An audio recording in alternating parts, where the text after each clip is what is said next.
नमस्कार, आप देख रहे हैं डिजियाना न्यूज़ और मैं हूं आपके साथ रोशनी शर्मा। आज हरतालिका तीज है। आज अखंड सौभाग्य का वरदान प्राप्त करने के लिए सुहागिन महिलाएं हरतालिका तीज व्रत रख रही हैं। सुहागिन महिलाओं के लिए हरतालिका तीज के त्योहार का विशेष महत्व माना गया है। इस तीज में महिलाएं दिन भर निर्जला व्रत रखती हैं। आज क्या कुछ माहौल देखा जा रहा है, किस तरह से महिलाओं द्वारा व्रत रखा जा रहा है, महिलाओं में इस व्रत को लेकर किस तरह से उत्साह देखने को मिल रहा है, इसी की अधिक जानकारी के लिए इस वक्त हमारे साथ मौजूद है हमारे संवाददाता अभिषेक मिश्रा जी। अभिषेक जी, इस व्रत को लेकर क्या कुछ मान्यताएं हैं और किस तरह से इस व्रत को किया जाता है?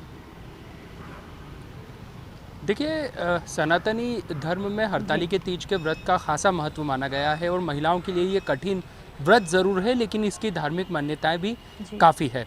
अगर हम इसके शब्दों को समझे तो हर का अर्थ होता है हरण करना और तालिका का मतलब होता है सखी। इसके बारे में कहा जाता है कि जब देवी पार्वती को उनकी सखियां जंगल ले गई थी हरण करके और वहाँ पूरा जो व्रत था वो माता ने भगवान भोलेनाथ को प्राप्त करने के लिए किया था, तब से इस व्रत का नाम हरतालिका तीज पड़ा है। लेकिन देखिए, बात की जाए इस बार के तमाम त्योहारों की तो खासा उत्साह इस बार देखने को मिल रहा है, क्योंकि अब तक 2-2.5 साल हमने देखा कि कोविड का एक असर जो कहीं ना कहीं लंबे समय तक रहा, उसके चलते त्योहारों की रंगत जो थी फीकी थी। लेकिन अब जब हालात पूरी तरीके से सामान्य हैं तो हम लोग दे रहे हैं कि तीज और त्योहारों की रौनक जो है वो अपने परंपरागत और मूल स्वरूप में हम सभी को दिखाई और समझ में भी आ रही है। बात की जाए आज के दिन की तो हम देखें तो सुबह से बाज़ारों में रंगत और रौनक दिखाई दे रही है। जो दुकानें इंदौर में 12 बजे के बाद खुलती थी वो आज 9 साढ़े 9 बजे तक खुल चुकी हैं। वहाँ महिलाओं की भीड़ लग रही है। जितने भी मंदिर हैं वहाँ पर हम देखें तो महिलाएं पहुंचकर सुबह से पूजन पाठ कर रही है। हालांकि रात में विशेष महत्व होता है क्योंकि महिलाएं रत जगा करती है, कुछ भी खान पान इस व्रत के दौरान नहीं चलता है। तो एक बड़ा ही एक अखंड सौभाग्य के लिए इस व्रत को किया जाता है और उसके साथ साथ अविवाहित जो महिलाएं हैं, जो स्त्रियां हैं, वो भी इस व्रत को शिवजी के समान पति की कामना को लेकर करती हैं। तो ये तमाम महत्व अपने आप में लिए हुए हैं। हमारे साथ में पंडित और धर्माचार्य श्री कान्हा जोशी जी मौजूद हैं। हम उनसे भी जानते हैं कि इस व्रत का क्या महत्व है और आज कितने पहर में इसका पूरा मुहूर्त रहने वाला है, क्योंकि बताया जा रहा है कि आज मुहूर्त थोड़ा कम है, लेकिन जो मुहूर्त है वो कितना महत्व रखने वाला है और उसकी आज क्या विशेषता रहेगी वो हम जान लेते हैं। जी गुरु जी। नमस्कार।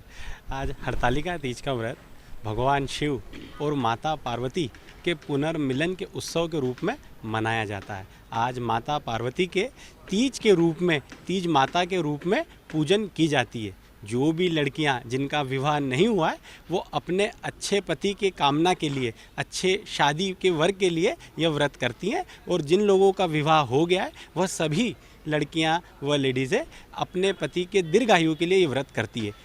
सबसे कठिन व्रत ये शास्त्रों में बताया गया है, क्योंकि ये व्रत को जैसे निर्जला एकादशी का व्रत किया जाता है उसी प्रकार से निर्जल रह करके या कम से कम निराहार रह करके यह व्रत किया जाता है। खासकर ये व्रत में ऐसी मान्यता मानी गई है कि रात में यह व्रत करते समय सोना नहीं है। कम से कम भगवान शिव की 5 प्रहर या 5 बार भगवान शिव और पार्वती की पूजन हर व्यक्ति को करना चाहिए। पंडित जी, आज मुहूर्त क्या रहने वाले हैं? आज कब से कब तक के? देखिए, आज सुबह से ही हरतालिका तीज का मुहूर्त है। अगर हम ज्योतिष शास्त्र में देखें तो हर त्यौहार पे अगर हम छोटी छोटी चीज़ें या भद्रा को देखने लगेंगे तो हमारे त्यौहार सीमित हो जाएंगे। इसलिए बड़े बड़े त्योहारों पे छोटी छोटी चीज़ों को अवॉइड करते हुए पूरे दिन हमें सारे त्यौहार धूमधाम से मनाना चाहिए। भगवान शिव और माता पार्वती के पुनर्मिलन का उत्सव बड़े धूमधाम से सभी शिव मंदिरों में मनाया जा रहा है। और सभी लेडीज़ों को अगर हम देखें तो रात से ही उनमें हाथों में मेहंदी लगाना, सुहाग की चीज़ें तैयार करना, व अच्छे अच्छे नव श्रृंगार खुद भी पहनना और माता पार्वती के लिए नव श्रृंगार की थाली सजाना, ये तैयारियां सभी मंदिरों में और घरों में पूरे देश में शुरू हो गई है। पंडित जी, सामग्री क्या क्या रखना चाहिए? क्योंकि हम देखें कि इतना कठिन ये व्रत होता है तो जाहिर सी बात है कि कोई भी महिला या स्त्री नहीं चाहेगी कि व्रत में किसी भी तरह की कोई त्रुटि हो या कमी रह जाए। तो आप हमारे तमाम दर्शकों को क्या बताना चाहेंगे कि किस तरह से पूरी एक थाली सजाना चाहिए, किन किन चीज़ों का खासतौर पर महत्व है जिन्हें कम से कम पूजन में ज़रूरी से स्थान देना चाहिए? देखिए, माता पार्वती के लिए जो 16 श्रृंगार की चीज़ें शास्त्रों में आई है वो सब माता पार्वती जी के लिए हमें पूजन में अपनाना चाहिए। भगवान शिव की हम बात करें तो उन्हें सबसे प्रिय बेलपत्र हमें आज के दिन रखना चाहिए, धतूरा आज के दिन हमें पूजा की थाली में रखना चाहिए। भगवान गणेश के लिए जनेऊ का जोड़ा, कलावा, सुपारी, अक्षत, हल्दी, कंकु, अबीर, गुलाल, आरती के लिए कपूर, धूप बत्ती, दीपक इत्यादि चीज़ों को आज थाली में सजा करके माता पार्वती और भगवान शिव की आराधना हर लेडीज़ को करना चाहिए। पंडित जी, लेकिन तमाम जो स्त्रियां हैं, हम लोग देखते हैं कि पूरे मनोभाव के साथ इस तीज पर्व को मनाती हैं, व्रत रखती हैं। लेकिन अगर कोई महिला गर्भवती है, कोई महिला अस्वस्थ है या कोई परेशानी है, उन्हें कोई स्वास्थ्य संबंधी दिक्कतों का सामना कर रही हैं, तो उन्हें व्रत करने में अगर असुविधा है तो उसका वैकल्पिक तौर पर वो क्या कोई रास्ता इख्तियार कर सकते हैं या उनके ऊपर ये नियम लागू नहीं होंगे? देखिए, भगवान शिव का एक और नाम है भोला भंडारी। भगवान शिव सबसे भोले बताए गए। एक लोटे जल से ही भगवान शिव प्रसन्न हो जाते हैं। तो जो भी लेडीज़ है आज गर्भवती हैं या बीमार हैं या अस्वस्थ हैं या बुजुर्ग हैं, वो सभी लेडीज़ है मन में भगवान शिव व पार्वती को भगवान मान करके आराधना करेंगी तो भी उनका अगर मन भी साफ रहा तो भी उनकी पूजन स्वीकार्य है। अपने शरीर को दोष दे करके अगर कोई व्यक्ति व्रत करे तो वह भी शास्त्रों में मान्य नहीं है, उससे भी भगवान प्रसन्न नहीं होंगे। तो ये महत्वपूर्ण जानकारियाँ पंडित जी ने हमसे साझा की है। लेकिन देखिए रोशनी जी, महत्वपूर्ण बात ये भी है कि तीज के त्यौहार के साथ ही जो हमारे सनातनी धर्म से जुड़े पर्व हैं, त्यौहार हैं, उनकी भी शुरुआत हो जाती है। क्योंकि आज जब हरतालिका तीज होगा, उसके बाद कल से हम देखेंगे कि गणेश चतुर्थी का पर्व है। 10 दिनों तक गणेशोत्सव की रौनक रहने वाली है। उसके ठीक बाद में पितृपक्ष, क्योंकि देखिए ये एक, अगर हम शास्त्र सम्मत बात करें तो कहा जाता है कि पितरों को देवताओं से भी पहले स्थान दिया जाना चाहिए। यानी संस्कृति के लिहाज से, सनातन धर्म के लिहाज से इसके बाद पितृपक्ष का जो पूरे 16 दिनों का पर्व है वो आने वाला है। उसके बाद में नवरात्रि आएगी, उसके बाद में दीपावली आएगी, उसके बाद में फिर देव उठनी 11 आएगी, छोटी दीपावली जिसे कहा जाता है। और इस तरह से जो त्योहारों की जो एक परंपरा है, एक जो श्रृंखला है, ये हम ये अक्टूबर नवंबर तक देखते हैं, वो सबसे महत्वपूर्ण हमारे यहाँ मानी गई है वर्ष भर की। तो ये जो दौर है, माना जाता है कि उसकी शुरुआत हरतालिका तीज के साथ में ही होती है। पंडित जी, इस बार जो तमाम त्यौहार जिनका हमने जिक्र किया, वो कितने खास योग संयोग में आने वाले हैं? देखिए, सबसे पहले कल बुधवार के दिन, जो कि भगवान गणेश का सबसे प्रिय वार है, सबसे प्रिय दिवस है, इस दिन बुधवार के दिन गणेश चतुर्थी का पर्व आ रहा है। उसी के साथ इस दिन रवि योग, जो कि सबसे मंगलकारी योग बताया गया है, भगवान सूर्य नारायण की रवि योग को अभिष्ट फल प्राप्त करने का वरदान प्राप्त है। तो इस दिन रवि योग, बुधवार का वार और उसी के साथ चित्रा नक्षत्र का योग गणेश चतुर्थी के पर्व को और भी मंगलकारी बना रहा है। हर व्यक्ति को कम से कम इस दिन विनायक की चतुर्थी, गणेश चतुर्थी का व्रत करना चाहिए। व्रत नहीं भी कर पाएँ तो दिन में 12 बजे के आसपास भगवान गणेश की मूर्ति की स्थापना करें, गणेश अथर्व शीर्ष का पाठ करें और कोई भी हरी चीज़, हरी दुर्वा, हरी घास भगवान गणेश को अर्पण करें। बुधवार के दिन आने से गणेश चतुर्थी के पर्व का उल्लास हमें और भी सभी पूरे देश में दिख रहा है। और इस बार लगभग 3 वर्षों के लंबे काल के बाद सभी हिंदू धर्म, सनातन धर्म के त्यौहार बड़े धूमधाम से मनाए जा रहे हैं। आगे जाकर के 9 सितंबर को शुक्रवार के दिन, अनंत चतुर्दशी के दिन भगवान गणेश का विसर्जन होगा और उसी दिन पूरी रात भर अलग अलग धार्मिक ग्रंथों और सांस्कृतिक को दर्शाने के लिए झांकियाँ निकलेंगी और अनंत चतुर्दशी का पर्व बनाया जाएगा। सभी लोगों को भगवान गणेश के अभिष्ट फल प्राप्त करने के लिए पूरे 11 दिन तक रोज कम से कम गणेश अथर्व शीर्ष का पाठ करें, हरे रंग के कपड़े पहने, हरी रंग की चीज़ें भगवान गणेश जी को चढ़ाएं और अपने से जितना हो सके उतना ज़रूरतमंद गरीब से को दान पुण्य करें। पंडित जी, इसके साथ साथ हम देखें तीज त्यौहार के साथ ग्रहों की दशा भी बहुत ज़्यादा मायने रखती है। हर व्यक्ति के जीवन में माना जाता है कि उसका प्रभाव और आभा मंडल साफ तौर पर दिखाई देता है। शनि भगवान, चूँकि आप जवाहर मार्ग शनि मंदिर के पुजारी भी हैं, और इस बार हमने देखा है कि शनि भगवान की जो राशियों का परिवर्तन है वो भी कुछ नए नए स्थितियों को जो हमारे सामने निर्मित करेगा। अभी शनि भगवान मकर राशि में है, वक्री स्थिति में है, गुरु भी उनके साथ है, वक्री स्थिति में है। लेकिन अक्टूबर में एक बार फिर शनि भगवान मार्गी होने जा रहे हैं। ऐसे में हमने देखा कि पहला ये मौका रहा जब पलटकर शनिदेव आए हैं और कुंभ राशि, मिथुन राशि और तुला राशि पर जहां 7.5 ढैया खत्म हो गया था, वो फिर से शुरू हुआ है। तो अब जब बकरी हो जाएंगे, तीज त्योहारों के बीच में मार्गी हो जाएंगे बकरी से, तो उसके बाद अक्टूबर के बाद से किन राशियों के लिए क्या स्थिति बनेगी? अभी हम सामान्य तौर पे देखे जाएं तो लगभग सभी 12 राशियों के जातक और लगभग सभी व्यक्तियों के जीवन में कुछ ना कुछ परेशानियां उनको देखने को मिल रही हैं। बहुत सारे लोगों के व्यापार धंधे जो हैं मंदे हो गए हैं। सभी के कमाई जो है वो रुक गई है, क्योंकि दो बड़े ग्रह कलयुग के सर्वोच्च न्यायाधीश भगवान शनि महाराज भी वक्रीय अवस्था में उल्टी चाल चल रहे हैं और बृहस्पति गुरु भी इस बार वक्रीय चल रहे हैं। दो ग्रह एक साथ जब वक्रीय होते हैं तो पूरी सृष्टि के ऊपर इसका असर हर व्यक्ति के ऊपर दिखता है, जो कि हमें नेगेटिव रूप में हर व्यक्ति के ऊपर दिख रहा है। 23 अक्टूबर 2022 को भगवान शनि महाराज जब मार्गीय हो जाएंगे, सीधी चाल चलने लग जाएंगे, उसी दिन से सभी राशियों के जातकों को बहुत ज़्यादा राहत मिल जाएगी। और ठीक उसके 1 महीने बाद नवंबर में जब गुरु बृहस्पति देव भी मार्गीय हो जाएंगे तो सभी राशियों के जातकों को कई परेशानियों से सामना करना खत्म हो जाएगा। अभी शनि महाराज वक्रीय चल रहे हैं, इसका शास्त्रों में यह अर्थ बताया गया कि जिन जिन लोगों ने गरीबों के ऊपर अन्याय करें, किसी की ज़मीन हड़पी है, किसी के पैसे खाएं, अधर्म किया है, अन्याय किया है, गाली गलौज की है, महिला का अपमान किया है, उन सभी को कठोर से कठोर दंड मिलना शुरू हो गया, जो हमें अपने दैनिक जीवन में देखने को मिल रहा है और मिलेगा भी।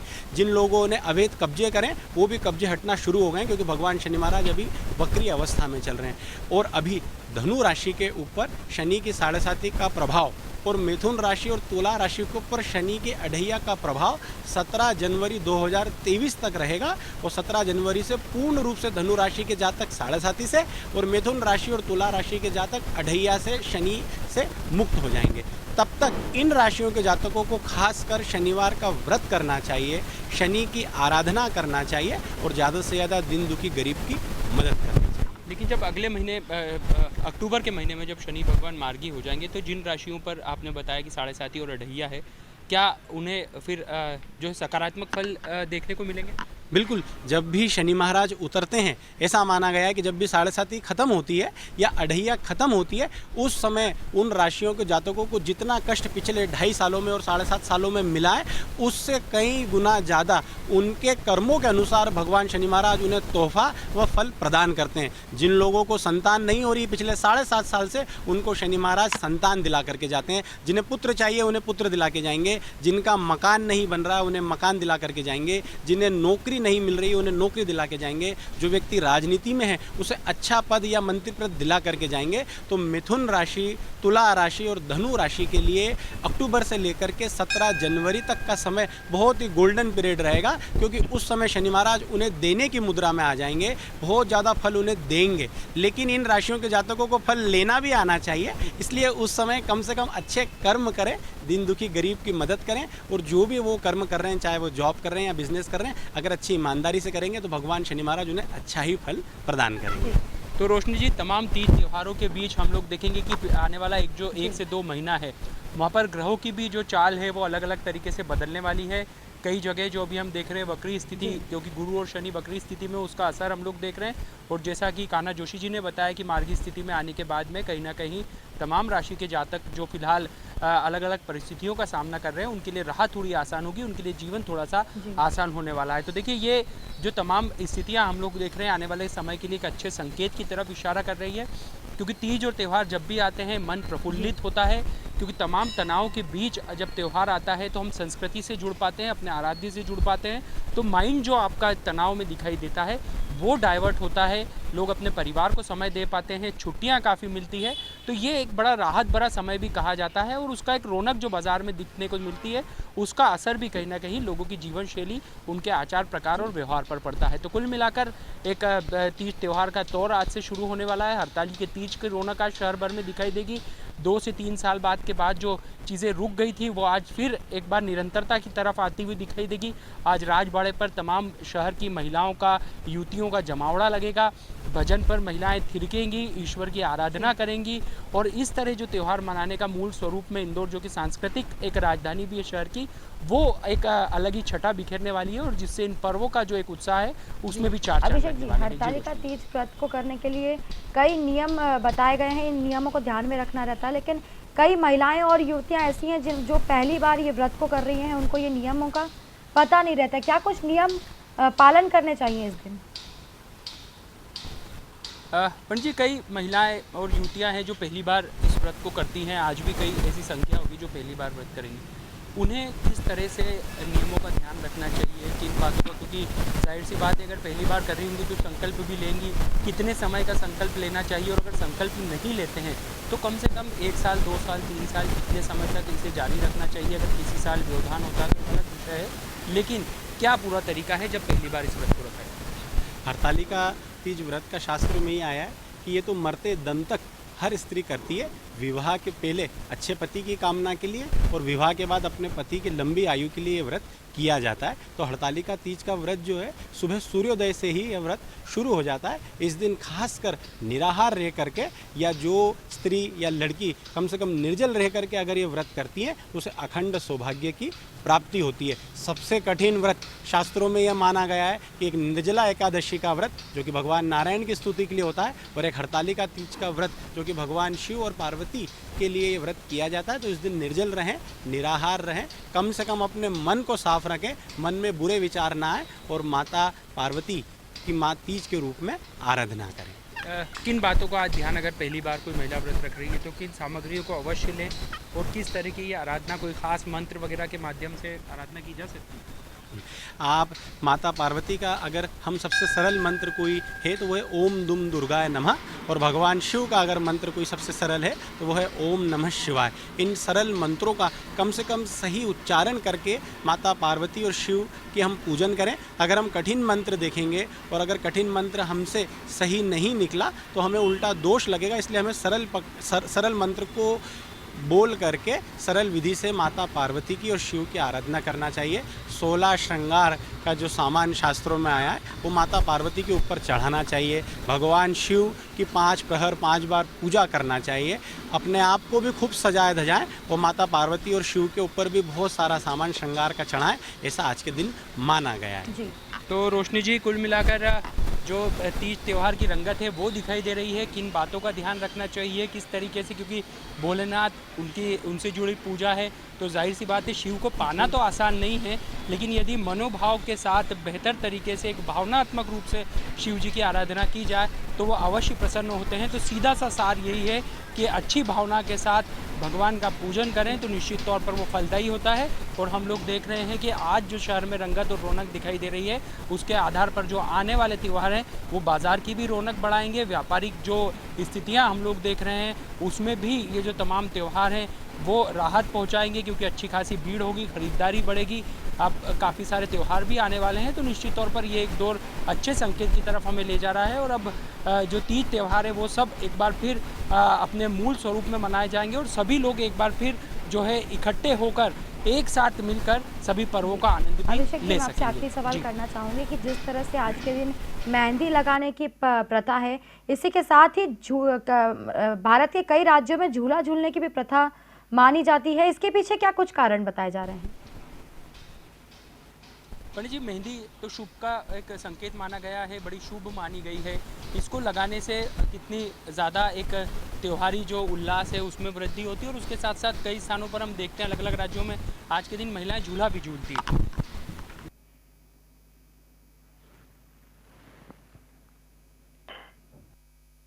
विवाह के सबसे बड़े सामान में अगर कोई माना गया है तो वो मेहंदी ही मानी गई है। इसलिए कई महिलाओं ने रात से ही पूरे हाथों में अपनी मेहंदी लगाना शुरू कर दी है और माता पार्वती को भी आज मेहंदी अवश्य चढ़ाएं, क्योंकि सुहाग की वो सबसे बड़ी चीज़ मानी गई है। मैंने पहले भी कहा कि भगवान गणेश को भी हरे रंग की चीज़ सबसे ज़्यादा प्रिय है, इसलिए मेहंदी, दुर्वा, इस प्रकार की चीज़ों का शास्त्रों में कई बार उल्लेख आया है। और हरे रंग के कपड़े भी अगर आज पहनेंगे तो बहुत अच्छा रहेगा। तो हरे रंग का विशेष महत्व माना गया है। गणेश जी की पूजन में दुर्वा चढ़ाई जाती है, शंकर भगवान की पूजन में बेलपत्र चढ़ाई जाती है, माता जी को मेहंदी अर्पित की जाती है, विष्णु भगवान कृष्ण भगवान को तुलसी अर्पित की जाती है और प्रकृति का रंग भी हरा ही होता है। कुछ कहना चाह रहे हैं? और खासकर अगर आज के दिन कोई भी किन्नर का आशीर्वाद लेकर के उनसे हरे रंग की मेहंदी, हरे रंग की चूड़ी, हरे रंग की साड़ी और ख़ास करके 5 रुपये का नोट, 5 रुपये का नोट मैं इसलिए कह रहा हूँ क्योंकि वो हरे रंग का होता है। अगर ये किन्नर को भेंट कर दी जाए तो आप मान के चलिए कि उसके व्यापार में और उसके नौकरी में कई प्रकार से उसको उन्नति देखने को मिलेगी।